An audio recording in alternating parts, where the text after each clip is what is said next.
मित्रों, मैं पूरे मंत्री परिषद की ओर से महाकुंभ में आए हुए सभी पूज्य संतों और सभी श्रद्धालुओं के साथ ही लोकतंत्र के सजग प्रहरी के रूप में आप सभी मीडिया से जुड़े हुए प्रतिनिधियों का पूरे मंत्री परिषद की ओर से हृदय से स्वागत करता हूं। महाकुंभ में पहली बार उत्तर प्रदेश का संपूर्ण मंत्री परिषद उपस्थित है। हमारे सहयोगी सभी मंत्रियों ने आज यहां पर बहुत सारे मुद्दों पर चर्चा की है। प्रदेश के विकास से जुड़े हुए जो नीतिगत निर्णय हैं उन मुद्दों पर चर्चा हुई है।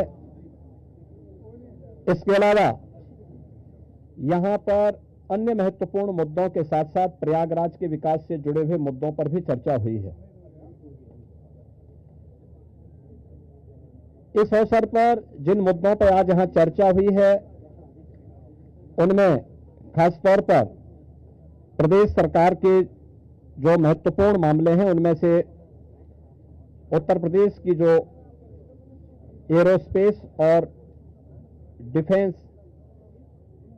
एंड एम्प्लॉयमेंट से संबंधित जो पॉलिसी है उस पॉलिसी 2018 में हमने बनाई थी। उसी पॉलिसी के 5 साल पूरे हो चुके हैं। अब उसको नए सिरे से बनाने की व्यवस्था की गई है। तो इस पॉलिसी को यहां पर अब हम लोगों ने बड़े निवेश को आमंत्रित करने के लिए उसमें नए इंसेंटिव की घोषणा की है। आज इस पर चर्चा हुई है।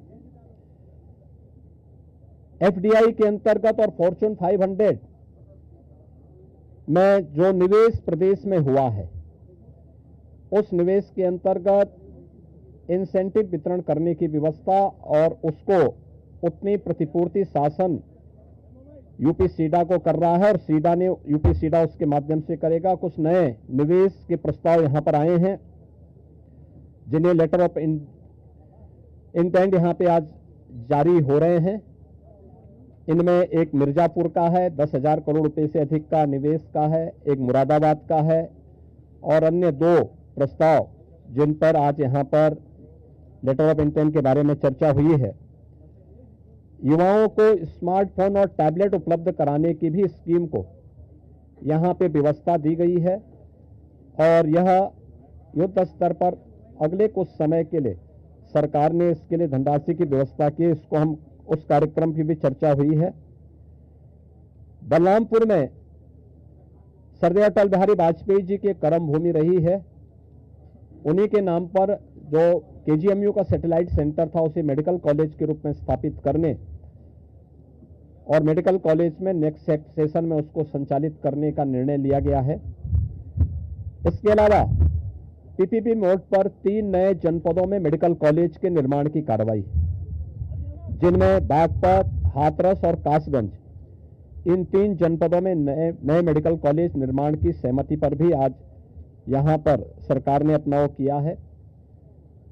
टाटा टेक्नोलॉजीज के साथ में मिलकर के प्रदेश के अंदर 62 आईटीआई को 5 centre of invention and incubation and training centre की स्थापना के बारे में भी एक नए प्रस्ताव को, जो एक प्रकार का हब एंड स्पोक मॉडल होगा और मॉडर्न एज कोर्सेज के साथ उत्तर प्रदेश के युवाओं को जोड़ने के लिए कार्यक्रम के साथ सहमति भी आज मंत्री परिषद ने यहां पर इस प्रस्ताव को भी दिया है।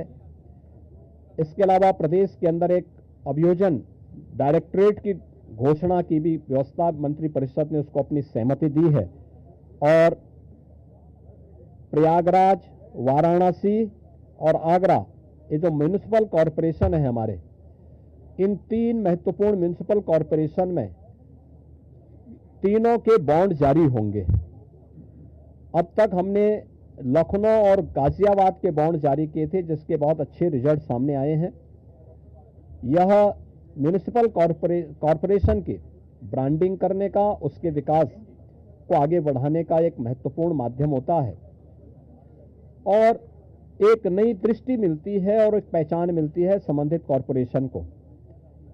यहां पर आप प्रयागराज के महत्व को आप देख रहे हैं। वैश्विक मंच पर इस समय हमारा प्रयागराज छाता हुआ दिखाई दे रहा है। जिस श्रद्धा के साथ पिछले एक सप्ताह के अंदर 9.25 करोड़ से अधिक श्रद्धालुओं ने संगम में आकर के पावन स्नान का आनंद लिया है, अनुभूति की है, वह यानी अविस्मरणीय है, अकल्पनीय है। तो प्रयागराज म्युनिसिपल कॉरपोरेशन प्रयागराज के लिए एक सुपर स्पेशलिटी हॉस्पिटल के लिए एक बॉन्ड जारी करने जा रहा है। ऐसे ही आगरा के लिए एक बॉन्ड जारी होने जा रहा है। वहां से संबंधित जो आवश्यकता है वहां का म्युनिसिपल कॉरपोरेशन जारी करेगा। और वाराणसी काशी विश्वनाथ धाम आदरणीय प्रधानमंत्री जी की प्रेरणा से बनने के बाद काशी वैश्विक पटल पर छा रहा है। तो स्वाभाविक रूप से 3 म्युनिसिपल कॉरपोरेशन के बॉन्ड जारी करने की कार्रवाई को भी यहां पर आज घोषणा के साथ हम लोगों ने इसको जोड़ा है। मित्रों, प्रयागराज के इस महाकुंभ को ध्यान में रख करके और प्रयागराज के साथ साथ इस पूरे क्षेत्र का एक सस्टेनेबल डेवलपमेंट के कार्यक्रम के साथ जोड़ने की कार्रवाई आदरणीय प्रधानमंत्री जी की प्रेरणा से इसको आगे बढ़ाने के लिए सरकार ने तय किया है कि इसको लेकर के हम लोग जो आदरणीय प्रधानमंत्री जी का विजन है, जैसे लखनऊ में हम लोगों ने स्टेट कैपिटल रीजन लखनऊ और उसके आसपास के जनपदों को मिलाकर के एक डेवलपमेंट का प्लान बनाया है, ऐसे ही प्रयागराज और चित्रकूट को मिलाकर के एक डेवलपमेंट रीजन यहां पे हम डेवलप करेंगे। इसके लिए इंफ्रास्ट्रक्चर के लिए जो महत्वपूर्ण होगा वह एक गंगा एक्सप्रेसवे का एक्सटेंशन हम लोग देंगे। गंगा एक्सप्रेसवे प्रयागराज से मिर्जापुर से भदोई होते हुए संत रविदास नगर होते हुए यह काशी, चंदौली और गाजीपुर में पूर्वांचल एक्सप्रेसवे के साथ जुड़ेगा।